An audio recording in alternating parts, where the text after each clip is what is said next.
wanted to talk to you about this book. Now, I did a little short today, and I just showed each little page of this book with the cute little Roger Miller whistle stop song, you know? And then I guesstimated how many hours I had put into each one of the art pieces in here, and there's over 3,200 hours in this series alone, just this series of art. And just to remind you, I've been a working artist for over 30 years, so there's a lot of series I've done, and just one just seems like a blip in my life, and I thought, let's just go over it. Einstein here, he's more organized, beaded artwork. You can see he's much more organized and planned. I like him because he's in a frame. So there's actually a frame. It's not photographed all the way around, because back when I started doing these, I wasn't very good at taking pictures of stuff. So I'm learning over the time. And I put a frame in crooked, and then I did Einstein in the middle there. So that's an organized, and that's on the cover of my book. And let's go inside and see Nathan Filling. Now he's also organized. It kind of looks like a playing card there. And these are done with more of the larger beads that you can get. You can see those clear ones that are faceted, and then of course some tiny beads or the skinny straight beads for the hair and stuff. And that one, Nathan Fillion. And each person that owns one of these, their name is in this book, so I remember.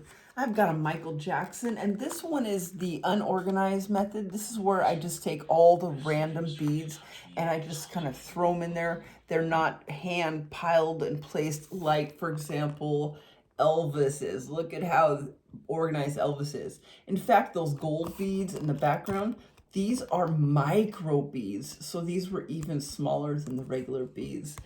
And I always say that he was one eyebrow hair away from looking like the Robert Pattinson from Twilight. I think that's his name.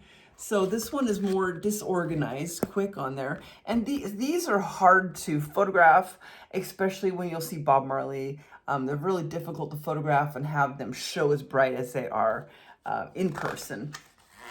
I've got Prince here, and Prince is done with a mirror background. So I just take these outside, and that's the blue sky that you see there, and that's his little symbol on his face. And then next is we've got Leonardo da Vinci, and I read a whole book. Now, when I do these people, I actually do research on them all, learn a little bit about them. So I read this little book about Da Vinci, learned quite about him, and he liked to write his name backwards and sign it backwards, and he even liked to write backwards. It was like his little code. He had different little things like that. And this is a mirror background, but this is before I did that type of photo method.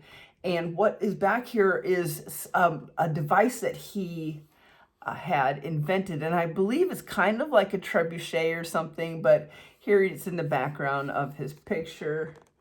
And that one is just the pearls and then the long one. So this was a little bit more simplistic. And then again, you've got, you know, the organized look.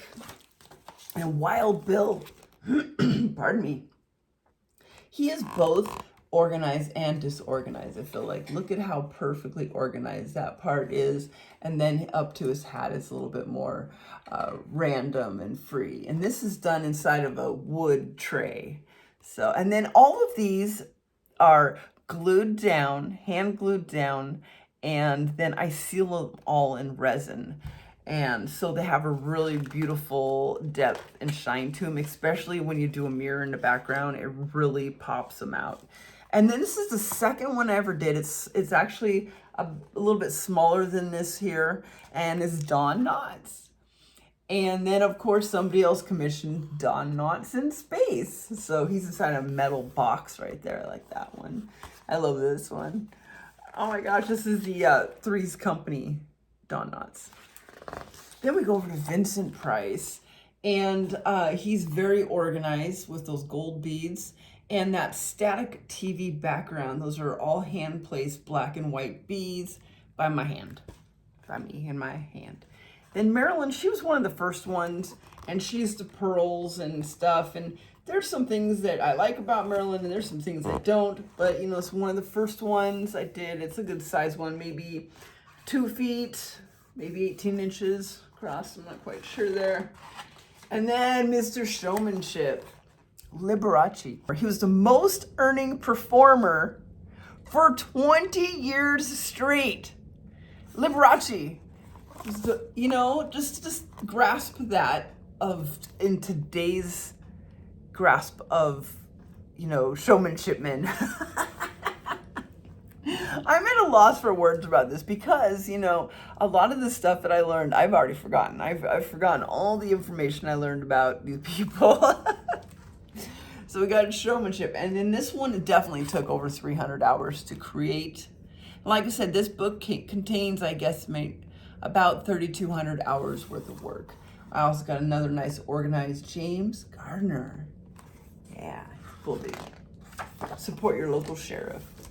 And then there's Bob Marley. His name is created out of cannabis leaves, and they're sealed and then placed in there so they can retain their green color. They don't brown out over time, which way they'll do if they're exposed to sunlight, they'll just brown out. They lose that green, so seal those up. And this is also kind of a disorganized method. I like that one. Divine. I like Divine. I like how I did Divine's hair over Divine there. And then this is a mirror coming out like that. And Divine is all in just pearls. Here we go. Oh, and we're going to the very first one. Now, I was a recycled artist. Somebody gave me a bunch of beads. And so that's why I made Jesus. And then from there, you know, did Don Knotts, and then more and more, and then I had to buy more beads because I didn't have enough beads to finish the project, and that's pretty much how all this started. And now I have about 10 boxes of beads, and so I'm like, oh, I gotta do something with all these beads. So Jesus is a big one. It's like 2 feet by 3 feet or something like that.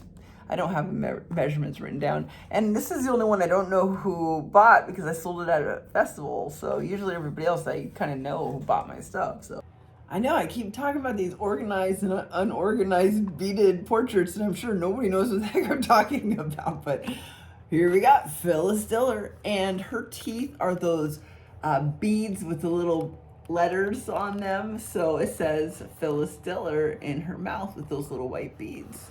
There's my name. I misspelled my name in this one. I wrote Tammy Wackler in it. Oh, Mr. T. I pity the fool. This is actually real necklaces around his neck that I just put on. I have a large collection of jewelry, so I use that. And I should have mentioned in Mr. Showmanship, Liberace, those are actually rings that I put on, jewelry that I had in my supplies that I put on his fingers there. There we go. Okay. And John Waters. If I have Divine, John Waters shouldn't be hard or far behind. All right, this one also just probably like 300 hours. This is a large piece, very large piece.